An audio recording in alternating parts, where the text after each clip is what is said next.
Sports Talk Chicago, Jon Zaghloul, John Meadows directing and producing. Great to see everybody here with us. Final segment of today's program. We are live and all over on WKN 105.5 The Ticket, ACTV, Cities 92.9 Talk FM, Jet TV, and WJOB. You can follow us all over on social media at Sports Talk Chicago. Hit the like button on YouTube, subscribe to us there, and also be sure to podcast this show. First segment, we had Dan McNeil on, sports radio legend, 30-plus years in the business, one of the 670 Scores original hosts, along with Mike North. Great friend of this program. Great insights from Dan on what happened to the Bears, what decisions they made, and what they may do. Go back and podcast that segment one of today's program. Last segment of the day, and if you're just tuning in, and if you didn't hear yet, the Bears are going to be retaining Matt Eberflus. Obviously, Ryan Poles gets to stay too. Luke Getsy and all the offensive assistants, though, have been fired. So now the Bears are tasked with finding a new offensive coordinator. They may even hire a defensive coordinator to work under Eberflus. We still don't know what they're going to do yet at the quarterback position, which is where this segment is going to put us and wrap us up today.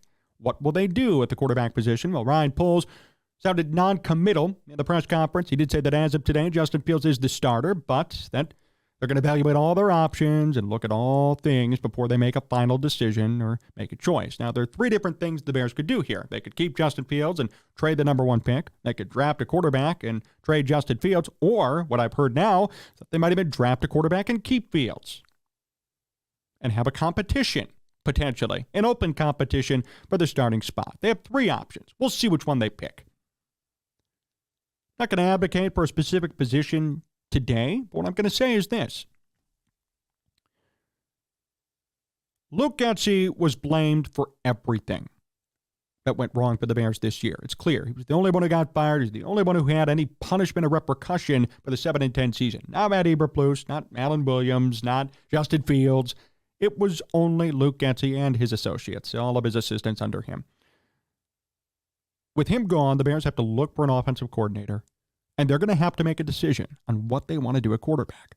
I almost feel bad now for Justin Fields. I mean, I don't think he's the guy, but now you look at this situation, it sucks for him. I actually feel bad for him. I really do, because really for him right now, it's not necessarily even a win-win situation. So here's what the Bears could do with him. I mean, they could keep him around, and it'll be his third offensive coordinator in 4 years, which people will use as an excuse when he doesn't play well. But nevertheless, that is a reality. What if they go 7-10 next year? Matt Eberflus could be fired. Then he's stuck here again with no coach. Then he's definitely going to be shipped off. And again, if he doesn't perform, it could be blamed on the offensive coordinator. He's going to have to learn another new system. It's his fourth year. Staying here for Justin Fields is just not going to work. In addition to what he did this year, I was not impressed. But now, I mean, if he can't even get down throwing the ball under 3 seconds, right? He can't even get that done. If he's missing wide open receivers in year 3, I don't care who's calling plays. If somebody's open, somebody's open. If you can't do that in year 3, now you're going to add another offensive coordinator to the mix. You're going to add a hot seat head coach and a team that's under immense pressure to win. It's not going to go well for Justin Fields next year if he stays. That's just a fact. He can't deal with pressure. That's the truth. If you want him to play for 3 quarters, he's amazing. You want him to play in the 4th quarter, his passer rating was under 60 this year in the 4th. Not going to get it done as a franchise quarterback. Sorry. So that's his situation. If he stays out, if he goes, has the opportunity to go somewhere else, which is nice. The Bears have to try and trade him. But he leaves on terms that are not necessarily perfect. Here's what I mean by that. I'm all for getting rid of him. I don't think he's good enough. But what sucks is that they're going to spin it this way. They're going to say they're not getting rid of him because of performance necessarily. They're going to get rid of him because they want to hire a new offensive coordinator who wants his own quarterback. That's what they're going to say. That's how this is going to be spun. Fields didn't get a full, quote-unquote, opportunity to prove himself. So either way, he's in a tough situation. I feel bad for him. It doesn't sound great. I really do. Nevertheless, if we look at the logical conclusion here for the Bears, let me put it this way. There is no logic with it, because let's say the Bears do draft a quarterback, which is what they should do. That's the logical solution. But here's why I say it's illogical. Because if they bring somebody in like Caleb Williams or Drake May, they bring him in, they hire a new offensive coordinator and a whole new offensive staff. It's exciting, it's fresh, it's different, a lot of optimism and hope. Then they go 7-10 next year, Eberflus is going to get fired. Maybe the offensive coordinator is going to get fired because then the new head coach is going to come in with his own personnel. Then you have a situation in which it's Caleb Williams' second year, only his second year in the NFL, and he's another new head coach, new offensive coordinator, maybe even a new GM, or maybe Ryan Poles gets to stay. Either way, it's not looking too good. Either way, it's oddly reminiscent of what Justin Fields had to go through. Then we go years 2, 3, 4, maybe 5 if he's lucky. Then he's going to be needing to bust. Goodbye, Caleb Williams. Then the Bears are going to be at the bottom of the NFC North again. This won't work. This won't work.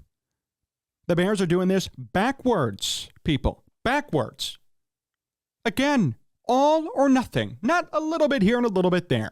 But by doing that, by sticking to that philosophy, which they've stuck to for decades, they're almost ensuring failure. Now, might find me in a couple of years, the Bears win a Super Bowl, you're going to come here and say, oh, John, you were wrong. So be it. I hope I am wrong. I hope I'm wrong. But I'll tell you, when you have now, which is true, Matt Eberflus is a lame duck head coach. We can say that officially now. I don't care what the Bears say, what other people say. He is a lame duck head coach. Because if he does not go 10-7 next year, make the playoffs, his ass is gone.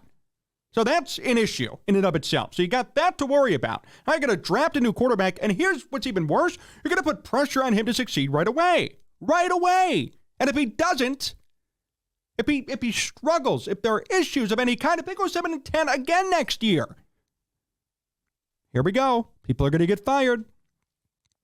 New coach is going to come in. New coach, second year. Oh, who does that remind you of? Oh, yeah, Justin Fields. First year, Matt Nagy, Ryan Pace, then both get fired. Then Poles and Eberflus come in. Now we're at year 3. Fields is not the guy. That's pretty apparent, not really controversial anymore, and they're going to get rid of him. So what happens to Williams when Eberflus and or Poles eventually get the can, get the boot? What's going to happen? Well, new head coach, new GM's going to come in, new offensive coordinator is going to come in, and then Williams is going to be in year 2 or year 3 learning it all over again. And this team's going to suck, and he's going to get the axe too, eventually. This is bad. But that's the Bears. Why should we expect anything different from them? You know, they brought in a respected president who I like as a person. I have no issue with Kevin Warren as a person. I think he's done a lot of good things. When they brought him in, I made a video saying, great choice. Did a lot with the Rams, the Vikings, the Big Ten, now the Bears. I mean, he is a respected, long-time executive. I have no issue with him as a person. But I'm almost wondering if this isn't even Kevin Warren's decision. Yeah, I'm going to say it. I don't care. But it seems, I mean, who would do this, right? So this is a pattern that's been repeating. And Kevin Warren just got here in April. So who do you think's, I mean, come on, doesn't take too much to add up what's really going on here. Why are they doing the same thing they did a couple of years back with Nagy and Pace and then the Fields thing with a new president here now? It doesn't make sense. Doesn't make sense. So I am utterly disappointed with this situation. And in terms of the Fields and Williams thing, I mean, you have to take Williams. I don't think Fields is the answer in general based on talent. I really don't. I think it's pretty obvious and apparent as to who he is as a quarterback. He's a highlight reel every game. He's a nice runner. He's a horrendous passer. And he can't get the ball out in time, and he misses open wide receivers every single game, multiple times. But he does have a highlight reel play in him once in a while. You see flashes once in a while, just like you did with Mitch. Frankly, it's the same thing, except Fields could run. So he's not the guy. The thing that sucks, though, is you're going to draft a quarterback because you need to, and it's right. And you're inserting him into this situation. You're inserting him into a lame duck head coach, into potentially a lame duck GM, into a brand new offensive coordinator, which that makes sense. I mean, even if Getsy stayed to be a new offensive coordinator for Williams. But my point is, you draft Williams and bring him into this dumpster fire. And then you tell him good luck, and if you don't go 10-7, well, your head coach is going to be fired. You'll be safe, but your coach is going to be fired, and your offensive coordinator is going to be fired, and maybe your GM is going to be fired. Who drafted you? And that's Justin Fields 2.0. He was drafted by somebody else. His first-year head coach was somebody else. His offensive coordinator first year was somebody else. And look what happened to him today. I don't want that happening to anybody again. Caleb Williams, Drake May, whomever it's going to be. But yet, as of right now, the Bears are ready to make it happen again. They're ready to make this happen again. That is the problem here. And I just don't understand how maybe you don't learn from your past mistakes. Because clearly, how they brought in Justin Fields and then the aftermath was a mistake. And again, this is not a Fields sympathy tour. I don't think Fields is the guy, but I will say this. Did he get a perfectly fair shake? No, he didn't. He didn't. That's true. Walks in, then immediately his head coach and GM get fired who drafted him. New GM, new head coach come in with no loyalty to him whatsoever. They keep him around, which is unbelievable. Because it usually doesn't go that way. And then he ends up sucking anyway. Now he's going to be gone. But now the Bears are going to do that to somebody else. Just when we got over the whole Justin Fields stuff, now they're going to do that to somebody else. And then we're going to have the debates in year 3. Is Williams the guy or not? And hey, I hate to break it to you folks, but if you're still debating, if you have to debate after 40 games played whether or not he's the guy, guess what? He's not the guy. He's not the guy. If you still have to have the debate and justify it, not the guy. Jordan Love, you don't have to have a debate. Wow, 4,000 passing yards, 31 touchdowns. The Packers went 9-8 with the youngest roster in football. There's no debate. He's a great quarterback. He was a top 5 quarterback in football this year. Facts. The fact that you still have to have a debate on Justin Fields shows that he's not the guy. But now the Bears are going to do what they did to Fields to Caleb Williams. And that sucks. That's unfortunate. And it's going to happen again now due to the decisions they made here today. Appreciate everybody hanging out with us and tuning in on today's program. I want to make sure, before I finish up here, to give really a shout-out from our YouTube channel. Give us a super chat. Appreciate that for $2. He said, changing the quarterback every 2 years isn't the answer. I'll go one step further. Oh, really? Changing somebody from your coaching staff and then eventually firing the head coach and GM every 5 years also isn't the answer, too. You were 100% right. And the Bears have set themselves up to do it again. They haven't done anything today. They won't do anything tomorrow. But a year from today, if things go the way they did this year, once again, we're back at square one. We're back at square one. And it's just so annoying. And I hate to have to do this every year where we sit here and have a press conference where everybody shakes each other's hands, saying how good things were, and then there's nothing. I mean, there was no improvement this year. There are so many things that we could call out, and we did call out on this program here today, that sucked about 2023.